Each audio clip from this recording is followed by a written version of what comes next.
to a new version of Weekend at Amy's.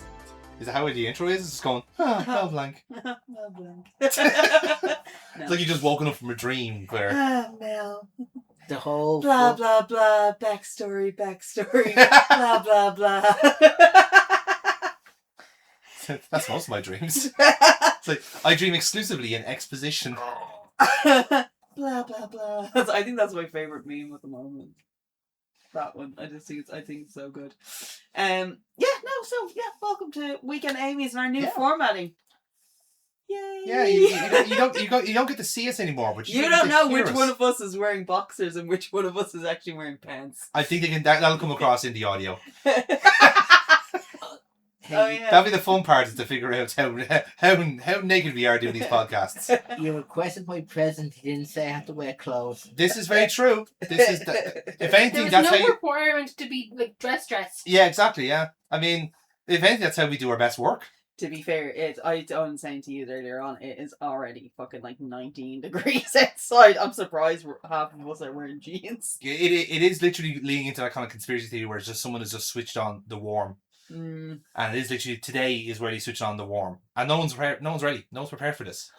You know, they didn't communicate that this would be the day where it's switched on. The day that weather. So Amy, now with that this is officially your show back in its new guise, obviously we're not doing watch-alongs anymore because we kind of get sued for that sort of stuff now. Yeah. And seeing that we're no longer camera facing, so this is a kind of excuse to do like a proper go with this movie podcast stuff. Yeah, let's see if we can actually do it originally how I wanted to do it. Well, you have your notes in front of you, so so you get to steer. It's actually gas as well. It's because I'm like, part of me is like, I'm so fucking prepared for this, and that's like, because this was basically the same thing we did with the one with the pod. Yes. And then I was like, shit, I'm actually technically I'm on my own doing that one now. Mm. But yeah, so we decided. Well, I can't remember what it actually was that we decided. I don't remember which one came up first. Whether it was the gameplay or the movie to do. It was kind of universal because I showed you what the game, which is Toonstruck, by the way. Yeah. That'll be already up on the channel at some point by the time this is coming out. So I think it was kind of a coincidence in a sense that you always wanted to do Who Framed Roger Rabbit as a review. Yeah, and we never did it. So then when I told you, then there was kind of a game equivalent of it. Yeah. That kind of piqued your interest as well. And the fact that Christopher Lloyd was attached to both projects. Exactly. So yeah, it was a good excuse to do both, basically, so, to dovetail the two together. Finally getting to do Who Framed Roger Rabbit. This is I was like, we were saying this earlier on, because this is genuinely probably one of my favorite movies. It's on the same spectrum as Jaws. As you just realized after watching it, yeah. So it should be well versed at this point that Jaws is by far, hands down, my favorite movie of all time. Yeah. To the point where I can quote Jaws without having to watch it. And as we were sitting here watching Who Framed Roger Rabbit before we started recording, just to kind of remind ourselves. Yes. I literally was able to quote most like just kind of just say the words, say what you see, if you see it, say it. Type situations. Right. Like, Jesus Christ. So to go from, I just think it's very funny that that's where my spectrum is. It goes from Who Framed Roger Rabbit to Jaws. We do what the North Pole is. We now found the South Pole. Yeah. It's like and then in the middle, it's literally just pure horror movies. That's the equator. Yeah, thrown in with the occasional random shark movie from the Sci-Fi Channel. Wouldn't Jensen Ackles be the whole equator thing in that scenario? He's more like Greenwich Mean Time. That's where he's a time zone. He's done 2 horror movies. Yeah. Like, he's in there. He's in a horror show. He can be a spooky boy when he wants to. Yeah. Well, to be fair, he's definitely in there.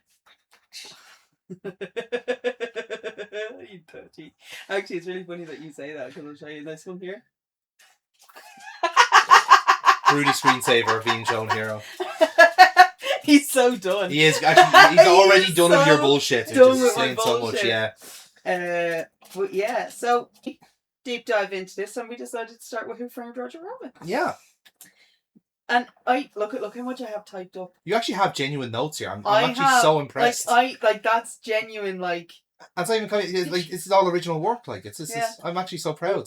I know. Look at you. You're actually using your executive producer role as a God intended. I know. we decided to look into. So I decided, right, we're going to start off with Who Framed Roger Rabbit on this. Oh, also as well, I've just realised you can't see us here, but you've obviously heard the voices. So it's myself. Yes. It's Jonathan, it's Casey, and it's Kira, and Tina will be making an appearance of raping me throughout the show, I'm sure. She does insist upon herself. It's kind of her thing. Oh, we're falling over. Yeah, she's a clumsy invader. Yeah. We love her for it. So I'll go with a little bit of an intro kind of onto this one here. So Who Framed Roger Rabbit? It is a 1988 American fantasy comedy film. You weren't even born. I wasn't born. Yeah, this is 2 years post Amy. Pre-Amy. Post Amy. PA. No, it's like Yeah, sorry, pre-Amy. Yes. What you? I was on it. Okay. Were you born 88? January. 88? It's only 2 years between us. I always thought there was more. I don't know why. Take that as a compliment. Yeah, absolutely. I assumed you were much older. Jonathan. Not even born. No. Not even. Were you a thought? Probably not actually. Because come to think of it, 91. Oh, okay. Yeah, and late 91 at that. So and yeah. You were 2. You were 2. Yeah. So I mean, okay. So we've got 2 2s. And 2 minus 2s. It balances out. Yeah. Incomplete. -3, whatever else. Yeah, it's balanced out. Yeah. And it was directed by Robert Zemeckis. Oh my god, I can never say. Thank you. I can never say his name. Yeah. It's the Z's and the E's that throw me off. It combines. Yeah, I'm gonna need you for names on this, I think. And it is a mix of both live action and animation. And it is very, I'm going to say this, it is very, very loosely based on Gary K. Wolfe's novel, which was Who Censored Roger Rabbit. And the reason why it's very loosely based on it, it's mainly the characters that are taken from the book because the actual plot line of the book is trying to find out who murdered Roger Rabbit. So Roger Rabbit is actually the one that gets killed in it. And there's kind of like flashbacks kind of as to what's going on, hence why it's Who Censored Roger Rabbit, because he's gone. Do you know if the book is different in tone? Like, you don't want to say in the same way, like the biggest misnomer for that is like the Pink Panther, for example. The Pink Panther is just a detective story, but they always like the Pink Panther cartoon series is nothing like the original kind of works. From my understanding of it, because it is very, very difficult to actually find the book. Yeah. It's no lie, I don't think it's even in publication anymore. But it's a lot. It is very much a murder mystery. Yeah. On this one, so it is a little bit kind of darker on it. Okay. And then obviously, so in the movie, then we have as our live action stars. You've got Bob Haskins, who plays Eddie Valiant. You've got Christopher Lloyd, who is Judge Doom. Stubby K, who is Marvin Acme. Yeah. Mr. Pattycake, and Joanne Cassidy plays Dolores. And then you have every fucking voice actor known to mankind. The voice actors, to nearly every Disney movie and every kind of Warner Brothers stuff on this one. And then again, I can't pronounce the dude's surname. Clarence Flesher. Thank you. And he's the voice of Roger Rabbit. So it is obviously set in an alternative history in Hollywood in 1947, where humans and cartoon characters coexist. And Who Framed Roger Rabbit? So it follows Eddie Valiant, a private investigator, with a grudge against Toons, which we find out as to what his grudge was, who must exonerate our Roger Rabbit, who has been framed for murder.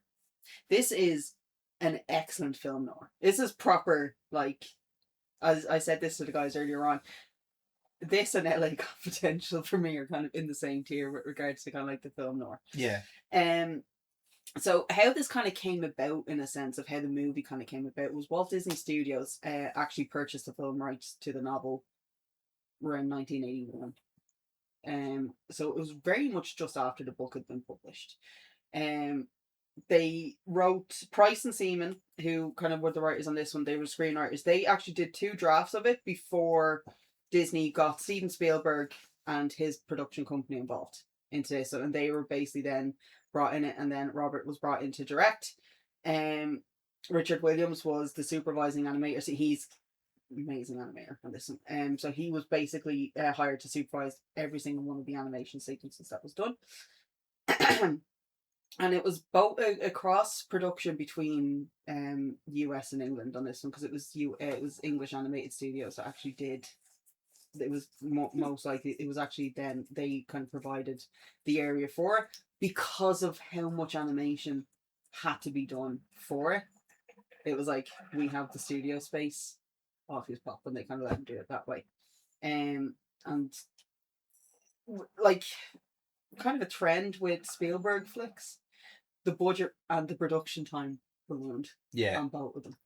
As it came out on this one. It was released in June 22nd, 1988. And it was, I mean, it was a bloody, very much a success. I mean, the whole thing, I mean, it grossed 351 million worldwide, and it was the second highest grossing film of 1998.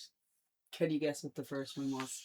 Oh, see, there's so many unreal fucking movies around this time as well. The 80s were just a great decade for movies. Repeat the question? So this was Who Framed Roger Rabbit was the second highest grossing film of 1988. So can you guess what the highest grossing? Was it another Spielberg movie? I don't know. Okay. No, it wouldn't have been Spielberg. I'm trying to think now. 1988.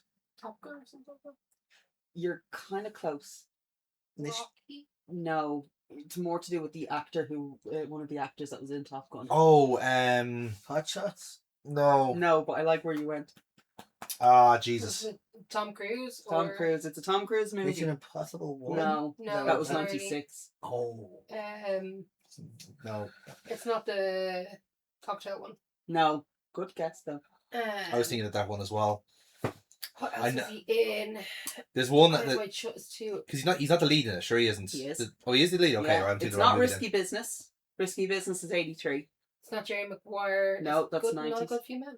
No, that's 90s. Yeah. That's what I'm literally like. Yeah.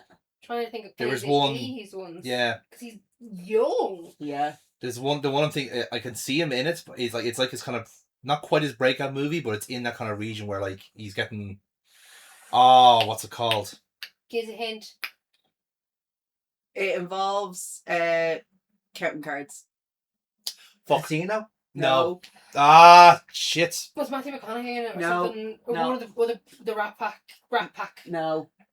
Oh, that's gonna annoy me so much. I can see the movie, I just can't fucking name it. Simpsons do an excellent parody of this in their casino episode. Gotta leave the table.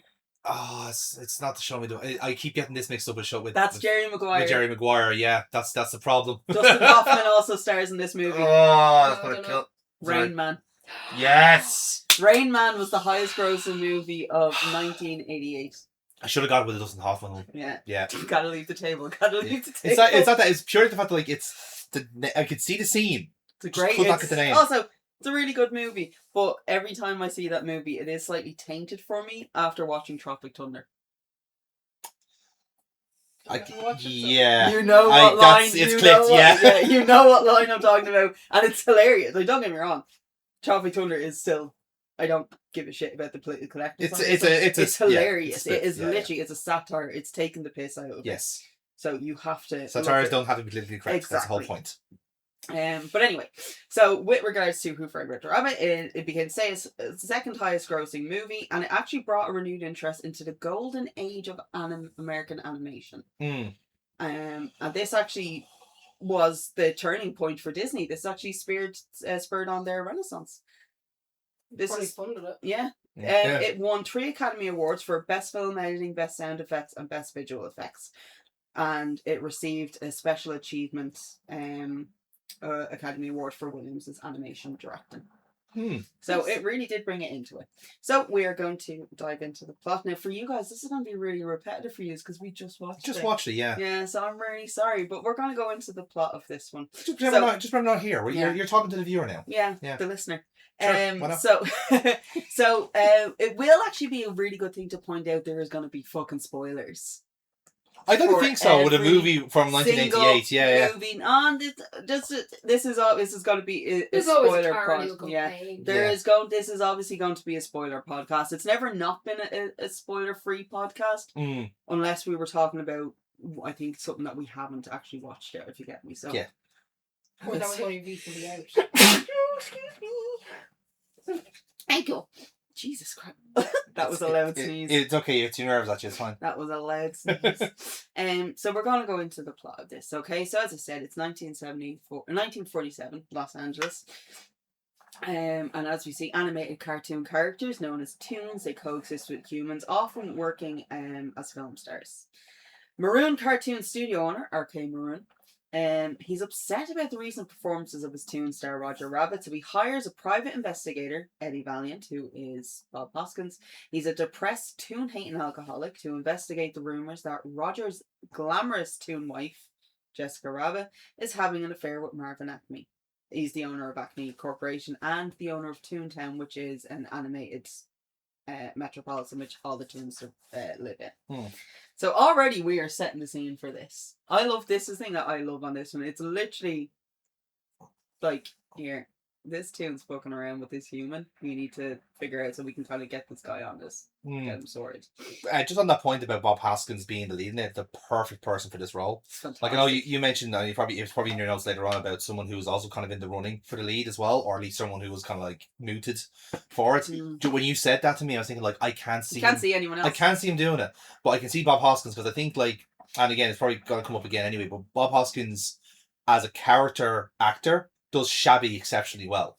Like, he's able to do, like, if you can imagine, like, he's kind of getting by lay of the land type of thing. He is able to kind of get that across without even trying. Yeah. Where some people are almost like too polished, or like they have to almost like the Father Jack situation where like this fella is like so nice, you have to actually make him look worse to drag him down. But Hoskins doesn't do that. He's able to just get into the role straight away. I think genuinely it's like he does have a timeless kind of look to him. He fits the aesthetic. He really does. Yeah. Very like literally, you just put a fedora on him. It's not even that, but like people like Bob Hoskins don't get cast for movies like this anymore. No, because it's always young. You always go with someone who's like has to have a trajectory, or someone who's has like this kind of how many followers they have on Instagram, something like that. Yeah, like who, like if they were to do Who Framed Roger Rabbit, who is the Bob Hoskins now? And it's probably not the person you're thinking of. They probably just go with... it's probably going to be Timothy Chalamet. Whatever. Your man who doesn't think ballet is difficult. Or whatever. Did he say that? Yeah. Oh, he's an absolute idiot. To be fair, he was dating a Kardashian, so I mean, not quite living in the real world. No. But even at that point, like that's the type of people, that's the type of market they'd be shopping in there for something like this, rather than like going for someone who is like natural for an aesthetic, rather than kind of put the square peg in the hole. Who is the funny man of Hollywood now? Very good question. Oh my God, they'd cast Chris Pratt. Probably, yeah. They would cast Chris Pratt. Whereas, like, there's no equivalent to Robin Williams. No. Like, there's nobody who could do any of his roles now. No. Yeah, it had to be someone who was like, who kind of was relevant a while, like someone, actually the first time the name that comes to my mind was Brendan Fraser, but it's purely because like you're casting him because you like him in something else, as opposed to the person being the right fit, you know? Pretty sure he's everyone's boy awakening. The Mummy, the 1999 movie, The Mummy, is, I think that's one of the greatest like movie jokes that they have at the moment. Is that it's everyone's bi awakening. It's like that cast could not have been him and David Bowie could not have been sexier. To the sense where you're just like, oh my God, I love men. I might love women too. As soon as you see Rachel, you're just like, what is this? Like, this is like the perfect movie. I was like, oh, definitely. It's like, also as well, it makes some of my book choices make a lot more sense. I'm like, God damn, I was fucking really. I know you were saying like in our group chat, you're either a Titanic child or an Egyptian child, and I was like, Titanic got there. See, his thing is, but Titanic got there. Titanic was 97, and The Mummy was 99, and I think Titanic just got there just that little bit first. That's all it was. I don't know. Like, I think might have been a bit both. You can definitely be greedy little bitch. You can definitely be both on it. Oh, entirely. You can. I don't get me wrong. I didn't have a social life. At some point, I'm pretty sure I was also both. But we've gone off on a tangent here. That's literally what the show is for. You think the script is going to last an hour? Good luck. Not for this particular tangent. Jesus Christ. I've literally just made it past what the kind of plot is on this movie, rather than actually what happens in this movie. So, we're just gonna have to go back to this. So Eddie decides he goes to the Ink and Paint Club, which is basically kind of like a little underground club where Speakeasy, where Jessica Rabbit performs. So he goes anyway to watch her do her performance, which is quite lovely, if we do say so ourselves. It is a very nice performance here. And then he basically catches her backstage. He takes photos of her backstage playing patty cake, which in this sense is basically the same as having sex. Yeah. With Marvin Acme. Just hilarious is that they go like she's literally, as you're listening to him play patty cake, and just going faster and faster. It's a tune equivalent of sexual intercourse. Exactly, yeah. And you're just kind of like thinking it basically then cuts to RK Maroon's office, and Roger's watching the photos as he's just going patty cake. You're just like, oh god. So apparently making whoopsie was taken. Yeah, making whoopee. Yeah, there you go. That works. You're going to make whoopee. So he's distraught, as you would be. Your wife has like been caught cheating on you. But technically with a dirty old man, when you really think about it, like. And he flees the office after having a drink, but he refuses to believe that, even with the evidence in front of him, he refuses to believe that his wife has been unfaithful. So the next morning, Acme is found murdered, and the evidence at the scene implicates basically that Roger is the one who killed him. And this is where we meet Judge Doom. Mm-hmm. Okay, so I think I would have first seen this movie in the 90s is when I would have first seen it. I'm going to guess and say 94 would have been around the time where I would have first seen this movie, because we would have had it on tape. And Judge Doom scared the shit out of me then. And 32 years later, Judge Doom still scares the shit out of me when you watch that. Because Christopher Lloyd, this is obviously Christopher Lloyd, he is phenomenal in the role. Yeah. Motherfucker is terrifying. Doc Brown should not have been this scary. It's the again, a part of it is down to the kind of magic of the actor as well. Again, to be able to just kind of fit the role so well. Cause like I know, like obviously there's like a year or two, there's a few years in difference between that and Back to the Future. 85 was back, so there's 3 years. But he's not quite in the, like, he's not in a sense, you just don't just know him as Doc Brown in a sense that hasn't kind of bedded in yet. Typecast yet. No. Yeah, exactly. Yeah. I don't think he ever. I actually would have said I don't think he can be typecast. No, I think he's versatile enough that like I don't think anything necessarily that's sticks. That's what I mean. He's from an era before it became very heavily done. I'm actually wondering, when did Dennis the Menace come out? See, I'm even looking back on his back catalogue here. You see, I think a lot of people would know him more from Taxi at the time as well. So like he kind of was only really kind of transitioned to movies around that time. So in a way, that was kind of a good thing in a sense. 93. Okay, sorry, I'm just thinking here, right? So Dennis the Menace, the American Dennis the Menace is what I'm talking about here. The one where Dennis the Menace was fucking Walter Goggins, and he was like, not Walter Goggins, Jesus. But he was blonde. Yeah, exactly, the blonde kid, and he plays a villain in that actually. Yeah. That was a fucking John Hughes movie. We were only talking about John Hughes movies recently, weren't we? There's a joke in the movie Dogma where it's like John Hughes, like the reason why he has like the top highest like grossing like movies is because he sold his soul to Satan. But it's literally like but then when they're talking about Home Alone, and he goes, it's like I had nothing to do with it. Like the muse Sam Higgs, she's like that one with the kid, and he's like, nothing to do with it. Someone sold their soul to Satan to get the grosses up on that piece of shit. That's what the joke on it was. But because Kevin Smith is such a massive fan of John Hughes movies, that's why he's kind of like, it's a jab. It's a jab at one of the movies I took over, sort of thing. But yeah, Jesus Christ, I'm gonna get so fucking the ADHD is strong in this one. So we meet Doom anyway. He is the sinister yet human judge of Toontown. Because he has because he bought the election at this point, and it's evidence. Like he bribed the electorate for their votes to get to be the judge of Toontown, and he has his 5 weasel minions with him as well. And I did say their names. It's Greasy, Wheezy, Psycho. I have them fucking written here. It's gonna annoy me now that I can't find it. I'm trying to figure out which one is which now. So Greasy must have been the guy in the suit. I have it here. Okay. I actually do have it here. If I can find it. If we just stretch for time. There we go. Stretch for time. So the weasels' names, they're actually not mentioning, but they are Smartass, who is the leader. He's the one with the hat on this one. Smartass. Yeah. Okay. All right. So he's the one. He's the leader in this one. He's the one in the pink suit. You've got Psycho, who's obviously in the spike jacket with the stripe spiky hair. Stupid is the one that's in the shirt with the helicopter hat.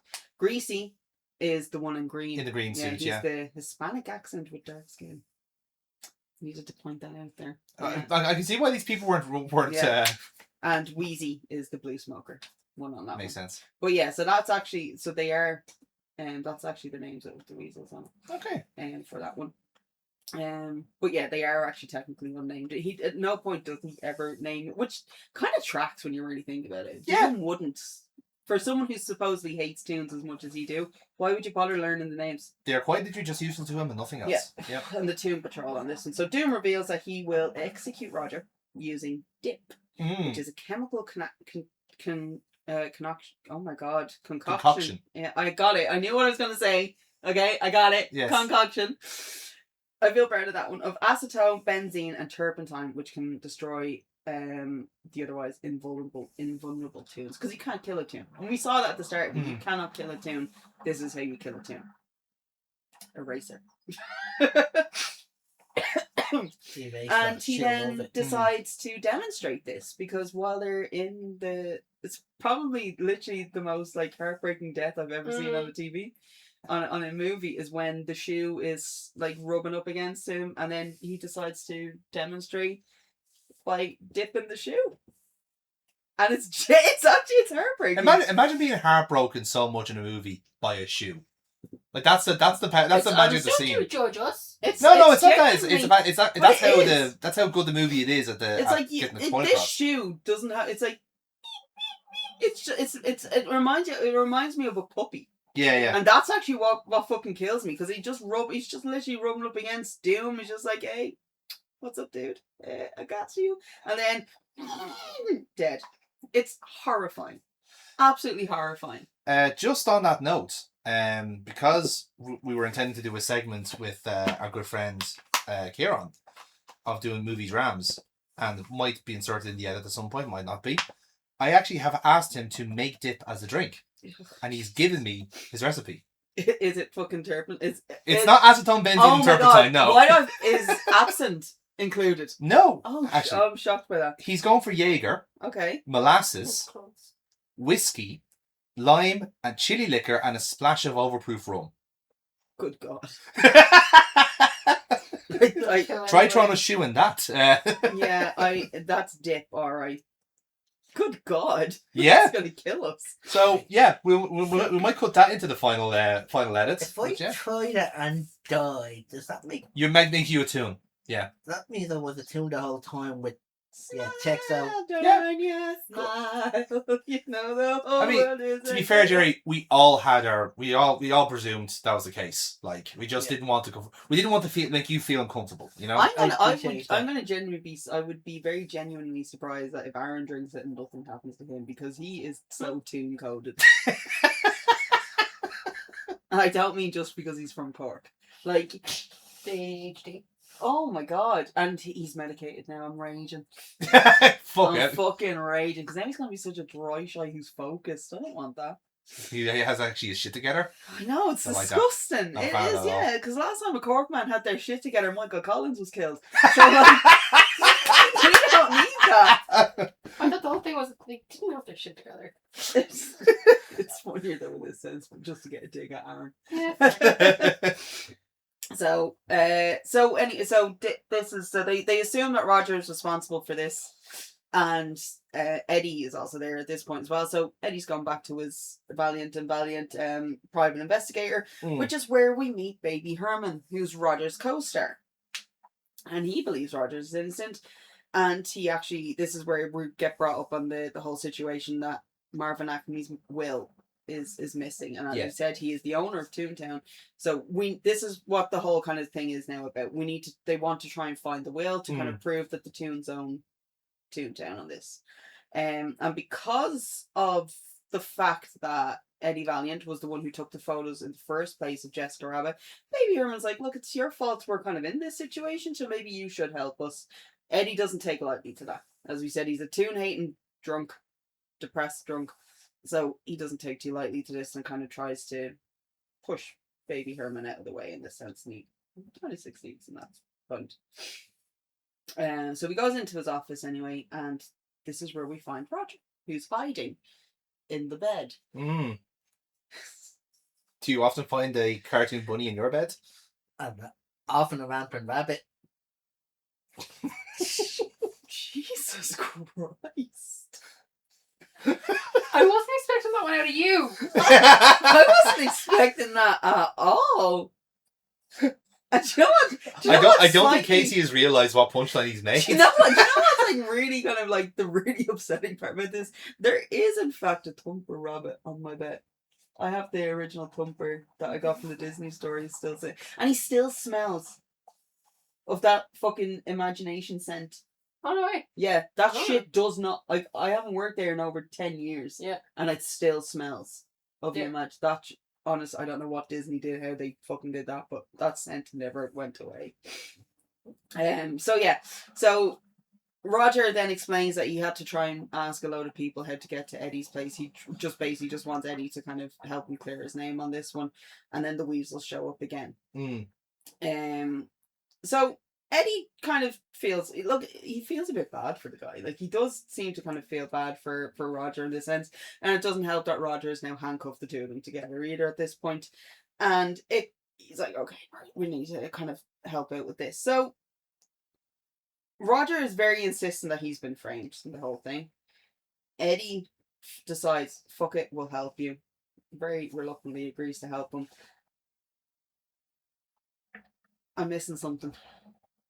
Well, this is where the sorry, weasels before come out. no, sorry. I just need to backtrack. As he goes into his office, it's when he's drinking. Yes. So this is why he does kind of believe. So he actually sees a picture of the will in the photos that he took. So he does know that.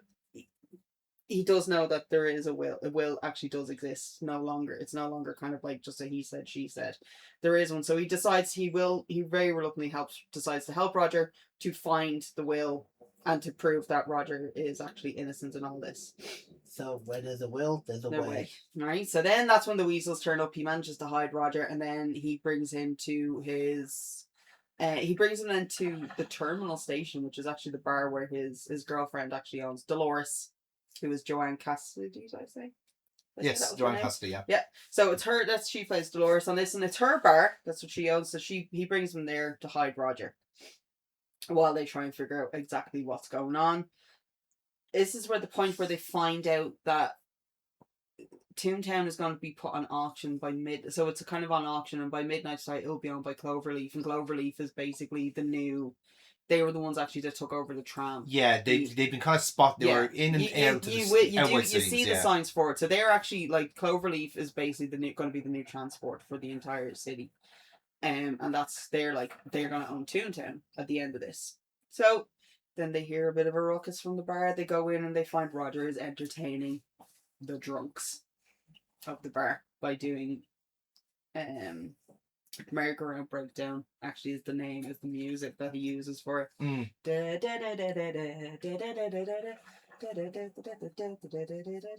Don't sue us. Yeah. That's my own rendition. That's practically like a fucking original. Yes. So they have that one. So Cloverleaf Industries have bought up the City Pacific Electric Railway System, which is basically like the Lewis. Yeah, the tram. It's a light tram. Yeah. The light rail. So they are going to purse it unless the will is found. They're going to basically buy it. So at this point now, the weasels have overheard. They've been hiding in the sewers. No turtles. And they alert Doom to say where Roger is, and then they go back down into the bar, and this is where Doom shows up again. And this time he does actually have the dip with him too again, but Eddie knows that Roger can't handle his alcohol, and it sets him off, so he gets him one last drink. Yeah. And it proceeds to destroy the bar, but it gets them out of there. So that was a great scene. In fairness, like it was very well done. Just the way the it's funny just a shave and a haircut. It just goes to show that no tune can resist a shave and a haircut. Yes, which is yeah. So it's like, and Joan, it is. It's actually one of those things with people. Yeah. As soon as someone goes, someone has to finish it. Yeah, it's a call and like response. exactly. Yeah. It's like it's one of those things. It's like so for him to be able to like this is where your tune kind of mind is like and it comes out. You're like I love that. To be fair, that's like when you're knocking on a door, like how do you communicate that? Like, hey, you don't come in if it's not that rhythm. Yeah, it's if like, it's a formal knock, you go, okay, who the fuck is that? Yeah, it's like I kind of realize it's like if I'm knocking on my brother's door. Yeah, that's how I do it. I actually don't think I can't remember that. And he has a Ring doorbell. Yeah, that's what makes it even better. He has a Ring doorbell. I do a little drum roll there. Hang on. Yeah, that's when Kira knows I'm home. Yep. She gets very excited. Like, oh, this bastard. My piece is over. Oh, she was like, oh, she just got comfy. I'm just about to finish my cross stitch. Well, yesterday I was like, oh shit, I'm still working. Yeah, actually, that was true. That's why I check before I open the door. I was like, you want to call? Are you not? Yeah. And I go, ta-da! Too big. So Doom he loses the dip on this one. They manage to make their getaway on this. They find Benny, who's in the back of the cab, the back of the Toon Patrol. He is a taxi driver friend. He's a taxi driver friend. He is a driving taxi. Yes, he's a taxi. He's friends with Roger, and he basically they get into a bit of shenanigans here, but they get away from the Toon Patrol and they decide to hide in the movie theater. Mm-hmm. And the great thing about fucking 1940s is they used to basically, if you weren't going to watch a movie, it was basically newsreels. Yes. And cartoons.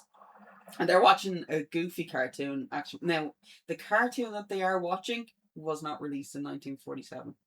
It was actually after the fact, but the reason why they use this one is because it fits it fits the fact that Roger is kind of competing with Goofy for slapstick. Yeah, that tracks. Yeah, he asks. Yeah, he asked Jessica, and she's like better than Goofy. So like and at that time, Goofy cartoons were very slapsticky. He obviously didn't have a son at this point. His were all very much. I think I can't remember if it's called gymnasium or aerobics or something like that, but that's basically what it is. It's Goofy working out and just getting himself absolutely destroyed. It's pure slapstick. Yeah. So that's him and Roger were. He also got cleared of spy. Yeah. Spy accusation. Yeah.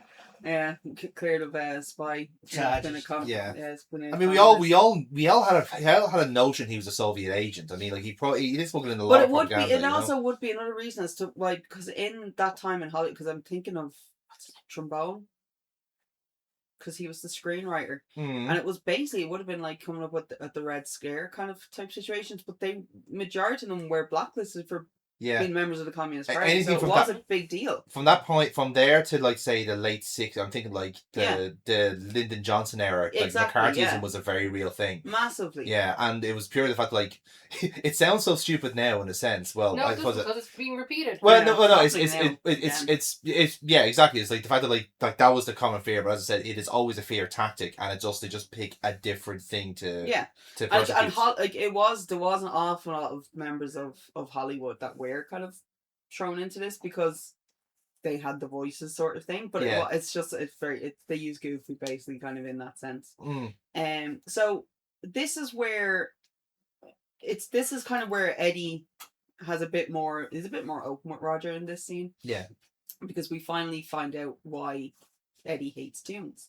And this is where we find out that a tune actually killed Teddy Valiant, who's Eddie's brother, by dropping a piano on his head. Because I think you do kind of see kind of in there's a scene in kind of the start of it where you see the photos of the brothers, so you can understand that when they started their private investigators thing, they were very much on the sides of tunes. Yeah. But after, obviously, I mean, one bad experience, your brother's killed by one, that kind of Eddie kind of turns his back on the whole thing at that point, just kind of turns to the bottle on it. Like, you get it. Like, I mean, I get it. It fits the noir aesthetic as well, in a sense where like you're in your heyday and stuff like that, and it's always a conceit of noir where like especially if it's a gritty detective, the detective not only has to have a tragic backstory, but it also has to paint the way he sees the world. So in a sense where like 5 years. Yeah, so like I'm thinking of other kind of noir stuff, like not like I know you mentioned LA Confidential earlier, but like the kind of the more generic noir out there, like the actual say that whole genre is always the same thing. It's always there's always someone who's been so disillusioned because of something that happened, and it's always the story is always the same. Where like I hated this group of people or this person in particular, and then by the end of the movie, I've come around and I've realized they're not so bad after all. Yeah, it's always that kind of story. Yeah, it's because like so it is. He went basically gone from a staunch ally to despising them because but it's also cases because he doesn't know which Toon actually murdered his brother, and it can also be a situation like he doesn't want to end up defending that person, he doesn't want to end up working with that person, so you can understand it. But it's also at this point as well, this is while they're watching he's obviously telling the story, but then it goes on to one of the newsreels on it, and you can actually see that RK Maroon actually sold his studio to Cloverleaf. So it's kind of now we're thinking, shit, Maroon could be the one that actually killed Acme. And this is kind of what you're led to believe in this sense. So they go to the studio, they kind of want to interrogate Maroon. And Eddie decides maybe Roger should stay out here because he can't be trusted. Roger is like me in a situation. It's like, yeah, we can do this. I don't want to do this. Like that's kind of where we're at his. So what happens then is Roger is hit over the head with a frying pan by his lovely wife. He's thrown into the trunk of a car and he's taken away from the scene for a while. But Eddie goes into Maroon at this point, basically trying to figure out what's going on. So Maroon denies any involvement in Acme's murder, but he does admit that he intended to blackmail Acme into selling the company by using selling the company to Cloverleaf, because they wouldn't buy the studio without Toontown. So his initial plan was, we'll get the photos of this, we'll blackmail Acme, then he can sell Toontown, and then we'll also sell the studios and make a killing off this. However, Maroon is then assassinated while this is happening. We don't know who done this one yet, but Eddie sees Jessica is the one that's fleeing, so automatically he's assuming she's the one. Yeah. Which, I mean, she has the look. We all know what Jessica. We all know what Jessica Rabbit looks like.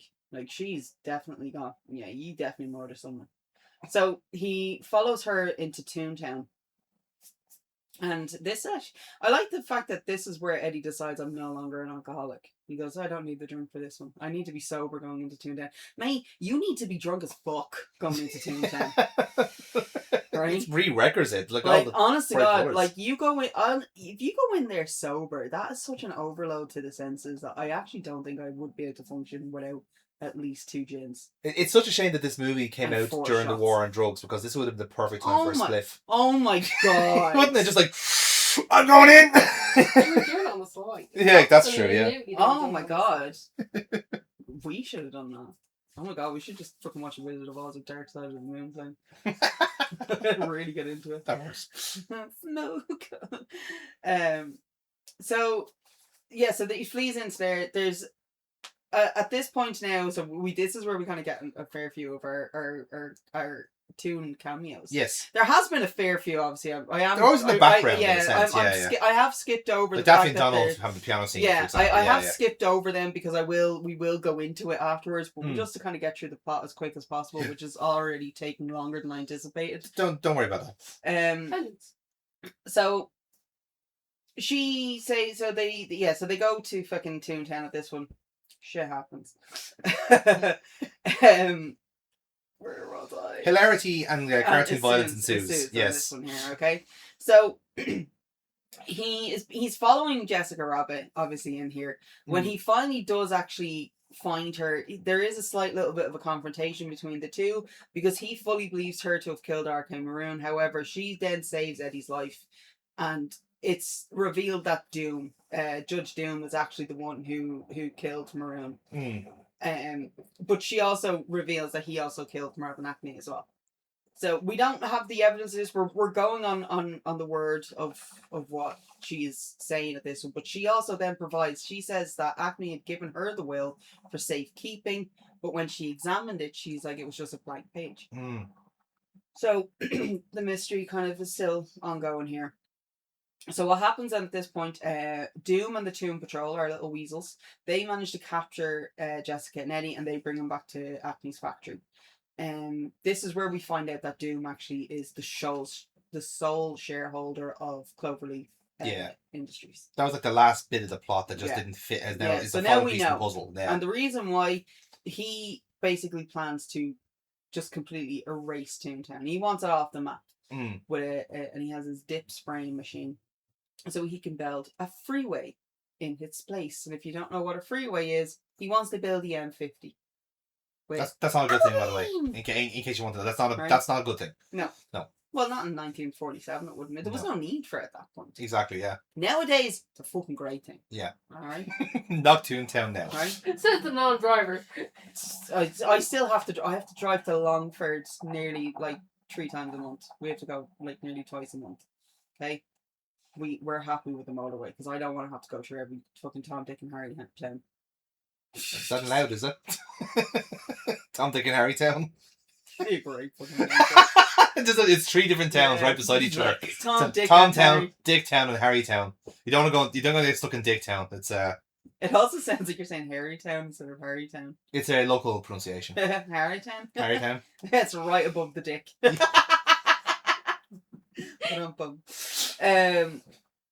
So yeah, so he plans to build a freeway. He plans to decommission the railway system that is in. No, you don't have to move. That's actually currently in Hollywood at that point, which is what we see in there. The Lewises. He wants the Lewis gone, and so it will force people to actually use it. So he really is just a shit city councillor, isn't he? Well, to me, but that's what he is. He managed to bribe his way. He literally was like, let's get rid of all the main roads and force everyone to cycle. So Roger is out of the trunk at this point, and he decides, obviously, because Benny has told him what happened, he finds Benny, and so he decides, I'm going to go and save my wife and Eddie. He fails spectacularly, and so Roger and Jessica are now tied up to a hook. They're in front of the machine sprayer. They're going to be dipped. Judge Doom does the normal villain-esque thing at this point, and he leaves because he's told us his plan. Yes. He's Bond villained us, and now he's going to go off and leave us with the shark with the laser beams attached to their heads. Monologue. Right? I love it. Again, this is not news in a sense, but it is always hilarious that like a villain, in the mindset of a villain, always has to explain his plan as a narrative and as a narrative reason, because otherwise it's not a movie. Like the movie is not a movie in a sense, because you still have to tell the audience in a sense what you're doing. What's happening? But I would love an idea of just like a movie, just not explain the villain's motives. He actually dies with his motives. You just never find out. I would just love to see. I would like just for once to see a villain do the motives and then just be like, "Now I'm going to watch you die." Yeah. And Scott Evil, so in the Austin Powers movies, Scott is very much like, "Why are you close? No, watch him die." Like we know. We need to watch this happen so we know what happens. Again, it's always the spoofs that kind of point out the stupid stuff in those kind of the stupid conceits in the movie as a joke. Yeah, it's the best. It's like it is the best though. It's hilarious. Yeah. So Doom fucks off because he's like, the weasels have this under control. The weasels have this under control. Never trust a weasel. Okay, there's mistakes that have been made. So at this point, there was a comment from Doom basically kind of telling them to stop laughing. You're going to laugh yourselves to death. This has stuck with Eddie, who used to be a clown. And Eddie then performs basically his own little number of pratfalls. That causes it is an excellent scene. Yes. And that caused the weasels basically to laugh themselves to death. Yeah.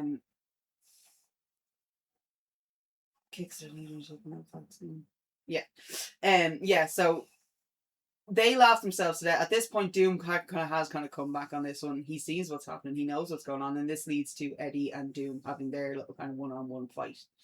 Doom kind of gets Eddie in a bit of a tight spot here. There is a steamroller. Eddie is stuck with magnets at this point. He is able to get out of it and uses basically Acme super glue. Which, if we've watched any Wile E. Coyote cartoon, we know that this glue fucking holds. It's good glue. All right, this is Gorilla Glue. Yeah. All right, this shit is real. And in doing so, Doom gets stuck to the steamroller, and the most horrific scene in all of cinema history for a children's movie happens, and I'm not Warship Down's not even a fucking children's movie, so don't fucking come at me with this, right? That is not a children's movie, right? That is blatant bunny murder, all right? That's a sequel. But this is horrific. It's the screams. It is the screams, the high pitched scream coming out of Doom as the steamroller is going over him and flattening him. And it's so fucking disturbing. It's so inconsistent with how he's portrayed at the start, because he is just a looming shadow for the entire thing, with the booming kind of dark voice of the entire thing, and then suddenly you just get this high pitched shriek. It is a like. It is. It's so. It's a clue, because at this point, then we realize Roger kind of points it out with his ears, which is adorable, and it's just like, look. And that's when we find out that Doom himself is actually a toon. He is in a disguise. He is actually a toon. And he is also the toon that we find out that was the one that killed Teddy Valiant 5 years earlier. Dun, dun, dun. Which Bob Hoskins has the best reaction to this. Like, he has the lip quiver. Yeah. Like, his lip does be quivering, the eyes are wide, and you can see that this is a man that is literally frozen in fear. Yeah. Of the fact that he's finally, after 5 years, he finally gets face to face, well, sort of, with his brother's killer in this one, but he plays it so fucking well. He said in dialogue there was the kind of the bulging like red eyes is what he remembered from the whole thing. That's the only thing you could pick out from it. It was the high pitched. He had the high pitched voice and something the red like that. eyes. And that's that we learn that in the theater. That's when he kind of explains it. He describes him when they're in the theater, and that's kind of like where we get the backstory in there. So there is a bit of a struggle though, because Dune obviously has the toon abilities and he does use them in this, but Eddie is able to kind of get the upper hand on this. He manages to turn the dip on Doom, and that melts him. Very fucking Wicked Witch of the West style. Yeah. The machine then crashes. So the dip machine is able to crash through the wall of the Acme factory, which unfortunately is on its way to Toontown. But thankfully, the light rail comes along. Thank God, public infrastructure. The locomotive of Toontown crashes into it, where it's destroyed. The machine is then destroyed. Eddie is able to clear the factory floor of the dip, gets Roger and Jessica down. The police and the toons then all turn up at this point, which I have to admit, police fucking, the response time from the cops is just as shit is now as it was then. Yes. Alright, because they got there after. It's almost cinematic timing. Yeah, it's like everything is done, everything is dusted, and they finally turn up. That is when we find out that we have the rope that actually kills that dropped the safe on Marvin Acme's head. We now know that he killed Teddy and that he also killed Arcane Moran. Does anybody else smell burning toast? There is, but there has actually been a smell of burning for like most of the time I've actually been here. Yeah. I think someone's just burning shit out in their garden, to be honest with you. Yeah. Yeah. So, first day of summer, let's get a barbecue out. First day, let's burn every fucking everything on fire we have in the garden. So they come at this one, but now it's the toons they're still not kind of satisfied with this because they still don't have the will. So this is when Eddie decides now would be a really good time for Roger to read a love letter that he wrote to his wife that he had found, because he found the blank piece of paper in Jessica's dressing room. Yeah. So he then starts to read the letter, and we realise now that this is actually the will that was written in disappearing, reappearing ink. Because he's a fucking trickster. And it confirms that the toons have inherited Toontown. And obviously Eddie has now regained his sense of humour, which was a plot point. Yeah. It actually was a plot point in this movie that Eddie lost his sense of humour and it's very Shawn Michaels. He lost his smile. Lost a smile, yeah, that's it. Lost the bottle of bourbon. And then at the end of it, they happily, Eddie and Dolores very happily enter Toontown through a hole in the wall with Roger and Jessica and all the toons, and then the credits start to roll. That's all, folks. That's all, folks. So that's basically the plot of Who Framed Roger Rabbit. It's a very simplified version. I want to point out the plot of Who Framed Roger Rabbit. But we will actually go on very just want to give you kind of this, and this was actually regards to the box office, which I did kind of mention a little bit, but I'm just going to go here now, right? So the film opened in the United States, and it opened on June 22nd in 1988, and that grossed 11.2 million in 1,045 theaters during its opening weekend. That was its opening weekend, was 11.2 million. It was first place at the US box office. It was Disney's biggest opening weekend ever at the time of its release, and it went on to gross 154.1 million in the United States and Canada, and then 197.4 million internationally, coming to a worldwide total of $351.5 million. And at the time of the release, it was the 20th highest grossing film of all time. And then, as I said, the second highest of 1988 behind Rain Man. And in the UK, it actually also set a record for opening for a Disney film. Which is kind of funny. Like, obviously, this is tunes of the time. So it's, as I said, it is a Disney movie, and Warner Brothers did lend out their characters to be used in it. But this is kind of where the Warner Brothers kind of thing came into it. So because the movie was actually being made by, and it was Disney, but it was under Touchstone Pictures on this one. So it was under the Disney banner, but not really. It was a Touchstone movie. Warner Brothers would only allow use of their biggest cartoon stars, which would have been Bugs Bunny and Daffy Duck, if they got just as much screen time as Mickey and Donald. So I didn't realize this. I always thought Goofy would have been the second highest, but no, it's Mickey and Donald were Disney 2 highest grossing. So that was Bugs and Daffy as well from there. So for that reason, that's why they were always in pairs, such as the piano battle between Daffy and Donald and the parachute scene with Bugs and Mickey. And this was continued with Porky Pig and Tinkerbell at the movie's ending. So there is characters kind of spread out throughout the movie. Obviously, they're by themselves. Like Tweety is by herself. And the penguins, I suppose you can say that they were kind of by themselves. They're counted as the Disney ones. Yeah. Betty Boop gets her own kind of little point on it. Dumbo. Well, Dumbo, no, he's at the... Oh, yeah, Dumbo actually is on it. Yeah, Dumbo is at when he gets the window scene. Yes. So, like, there is some of them, they get their own kind of stuff on it, but the biggest, the four big names, which were Bugs, Daffy, Donald, and Mickey, they two of them had to be in the same scene. Yeah. So they would have the same screen time. And at the end of it in Toontown, you do see it that Mickey and Minnie are there, but Donald and Daffy or not Donald and Daffy, Donald and Daffy and fucking Bugs are also. Yeah. So this is a little cute. We're just kind of going to move into the trivia kind of aspect of this one here. And this is kind of going to be a mix of making of plus kind of ones that actually happened on it. I'm just going to go back onto the IMDb on this one, because this is where obviously we won't be sticking with Wikipedia on it.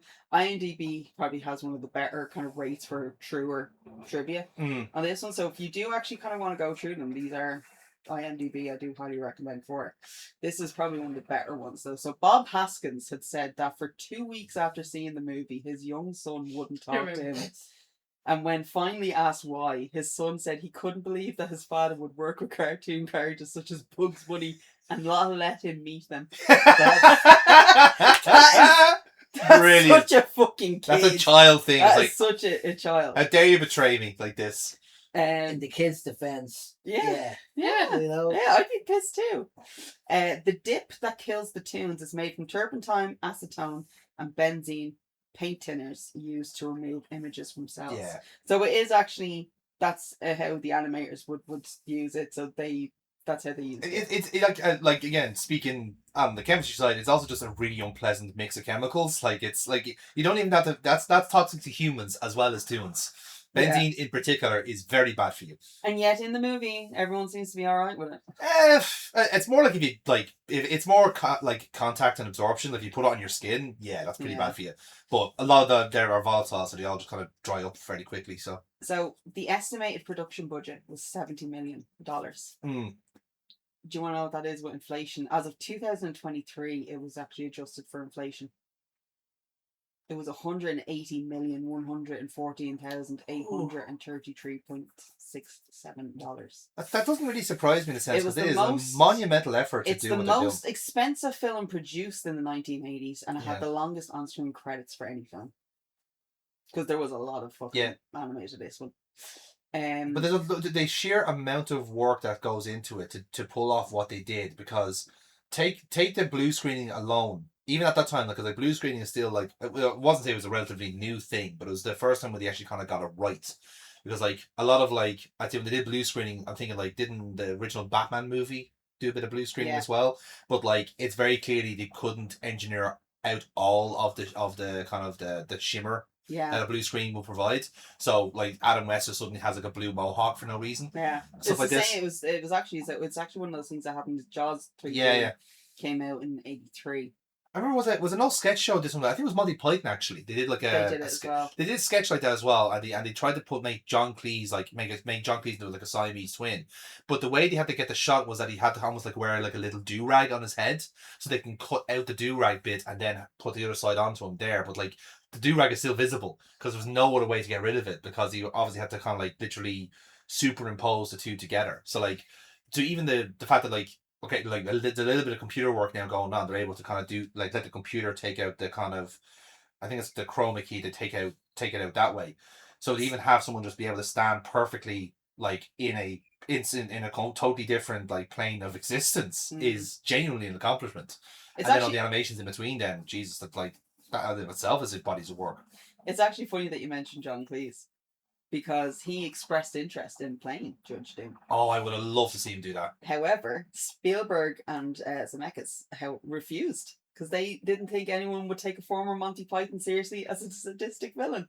However, Spielberg was still very impressed by the audition that Cleese gave the role. Yeah. And he actually was cast as the villainous Cat Wall in American Tail Fightful Goes West in 1991. I love that. So that's how John Cleese got Fightful Goes West. That's hilarious. Because of his. That also tells you that Steven Spielberg never watched Fawlty Towers, because if he did, holy fuck, he would have got that. He would have got that gig fairly quickly. It would have been a totally different character. Oh, very different. It'd be such a different character to how Christopher Lloyd played. So, well, this is actually where we're going back to Christopher Lloyd. So Christopher Lloyd actually compared the role as Judge Doom to his previous role as a Klingon commander Krug in Star Trek 3, The Search for Spock.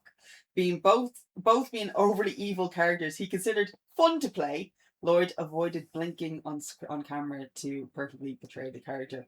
That is also, I don't know. Do you know who else?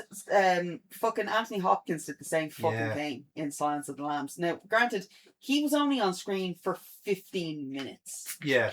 In Silence of the Lambs, you literally only see Hannibal Lecter in total 15 minutes screen time. Best actor, 15 minutes. The Oscars were fucked that year. Yeah. Right? That was the 1990. It would have been 91, so it would have been the 1992 Oscars, and it was actually the first time something that would be considered a horror movie won Best Oscar in a while. Which I don't consider Silence of the Lambs to be a horror movie. It's a thriller. But Jodie Foster was fantastic in it. Yeah. So this is where I come back on this one. On the special edition DVD, Robert Zemeckis recounts that he had stated in a newspaper interview that Bill Murray was his and executive producer Steven Spielberg's original choice for the role of Eddie Valiant, but neither could get in contact with him at the time. Murray, in turn, has stated when he read the interview he was in a public place, but he still screamed his lungs out because he would have definitely accepted the role. Again, like the fact that like in the mirror universe aspect of it, that like this is like Bill Murray going up against John Cleese, it's a totally different movie. It's gas, isn't it? Like it's just so fascinating when you put just someone else in that role, like because that Bill Murray would play that character totally different as well.